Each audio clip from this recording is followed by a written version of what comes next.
Salut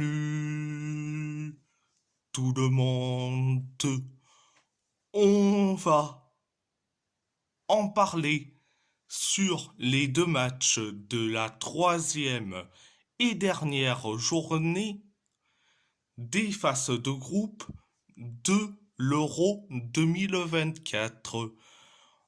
On va commencer par l'équipe de France.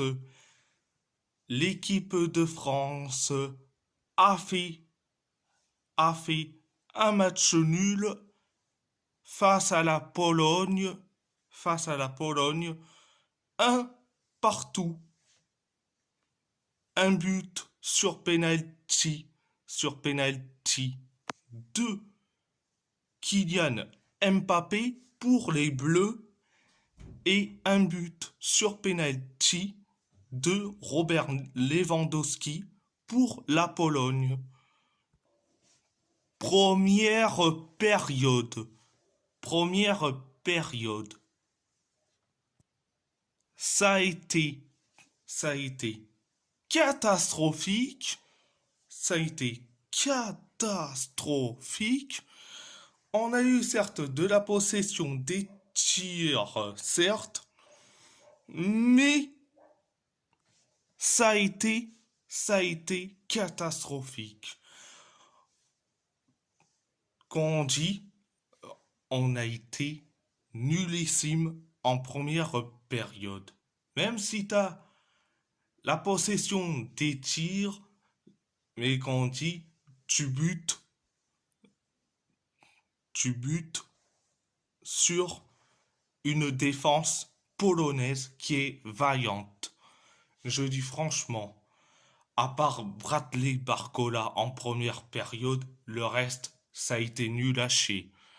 Donc, en première période. Donc, c'était la première période. La deuxième période, ça a été catastrophique un tout petit peu jusqu'à que on a eu certes de la possession des tirs, pour une fois des tirs cadrés, jusqu'à que un défenseur polonais, excusez-moi, un défenseur polonais qui a fait une faute sur Dembélé, résultat, penalty pour l'équipe de France. Mbappé a inscrit le but le but sur penalty. Résultat 1-0 pour l'équipe de France. Et je me suis dit que ça y est, on va retrouver certes un jeu merveilleux, mais je me trompe. On a été certes encore une fois catastrophique comme d'habitude, jusqu'à jusqu'à que Upamecano, oui, Upamecano a fait donc une faute sur un joueur polonais, résultat un penalty pour la Pologne. Donc, Robert Lewandowski a mis donc le but de l'égalisation, donc le but sur penalty pour la Pologne. Donc, résultat, un partout. Bon, le, après le but sur penalty signé Lewandowski, on commence à être un tout petit peu mieux jusqu'à que, certes, Mbappé, après qu'on dit une faute pas assez grossière, pas une faute de Lewandowski assez grossière sur Mbappé, mais Mbappé, carrément, il le dit carrément à Lewandowski direct, il a dit, bon, il a dit fils de P-U-T-E. Je vais pas dire le mot exact, parce que si je dis le mot exact, je vais me faire bannir, donc il a dit cette insulte-là. Je dis franchement, c'est pas, c'est pas très professionnel de la part de Mbappé. Franchement, ce n'est pas professionnel de sa part. Franchement. Oh. Donc, c'était la deuxième période. Alors, qui a été nullissime du côté de l'équipe de France, du côté de nos Bleus, à peu près tout le monde, à part un seul qui a fait de son mieux, c'était Bradley Barcola. Le reste, ça a été nul. Le reste, ça a été nul. Et surtout, qui est le plus nul, c'est Ousmane Dembélé. Le gars, il échappe aux critiques. Le gars, il échappe aux critiques. Il échappe aux critiques. Il a le totem de koh. Le gars, il échappe aux critiques. Comment c'est possible? Comment c'est possible?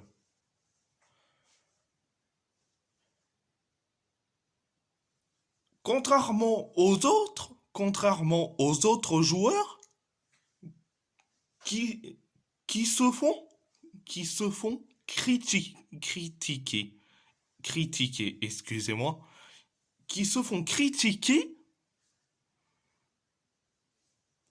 par rapport à ce match France-Pologne, mais Ousmane Dembélé échappe à la critique. Bon, à part ça, à part ça, c'est tout. On va parler sur le match Géorgie-Portugal. Le Portugal a perdu face à la Géorgie 2-0. Un but de Gvisha Kvaratskhelia, Kvaradona, on va l'appeler comme ça, et un but de Georges Mikotatse. Franchement, et que j'avais dit dans les commentaires, dans les commentaires de chaque youtubeur, j'ai dit attention au match piège concernant Portugal-Géorgie. Résultat, on perd ce match. Donc, première période, ça a été catastrophique. Première période, ça a été catastrophique. On encaisse un but dès la deuxième minute. Quand on dit signé Kvisha Kvaratskhelia, quand on dit Kvaratskhelia, on encaisse un but. Donc, ça fait donc 1-0 pour la Géorgie. Après ce but du 1-0 signé Kvaratskhelia,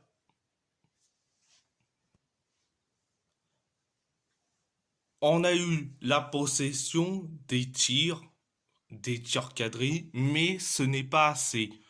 Ce n'est pas assez.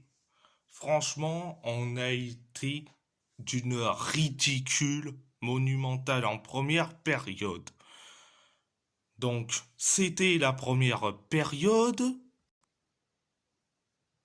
La deuxième période. La deuxième période. Catastrophique encore. Certes, on a eu des tirs, on a eu certes de la possession, quelques tirs, jusqu'à que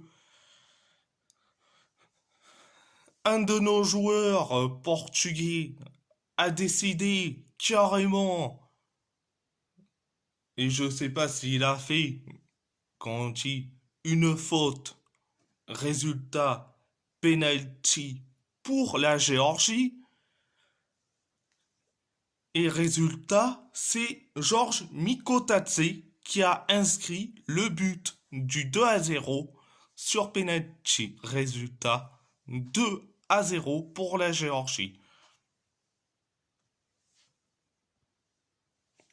Et après le but, après le but du 2-0 signé Mikotadze, on commence à avoir de la possession, des tirs cadrés, etc., etc. Quand on dit des tirs, des tirs cadrés, des tirs à côté,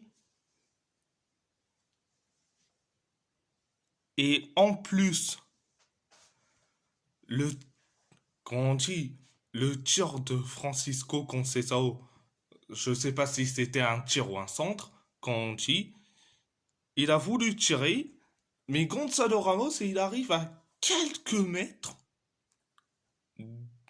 du ballon. Résultat, quand on dit, Francisco Conceição a voulu soit tirer ou soit centrer. Résultat, c'est le néant tout, c'est le néant total. Quel est mon top? Quel est mon flop? Mon flop, allez, c'est tout le monde. Ça a été tout le monde. Même CR7, bah oui, il faut en parler. CR7, à part un coup franc bien tiré, il est nullissime, comme d'habitude.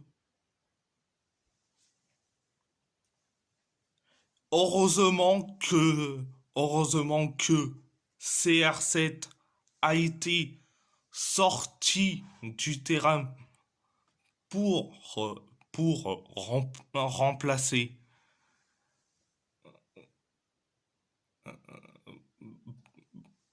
remplacer, quand on dit carrément, en- et faire rentrer Gonzalo Ramos. Mais même Gonzalo Ramos, je sais pas ce qu'il arrive, il commence à être nul. Je n'arrive même pas à comprendre. Donc, ce sont mes flops, tout le monde. Alors, Francisco Conceição, je mets les moyens. Dans les moyens. Carrément. Carrément dans les moyens. Pourquoi? Parce que c'est lui qui fait l'effort, c'est lui qui fait des tirs cadrés, et, et surtout un centre qui est proche du néant, mais ça a été le seul. Même s'il a été, certes, un peu catastrophique, mais je le mets dans les moyens. Dans, dans les moyens. Zéro top.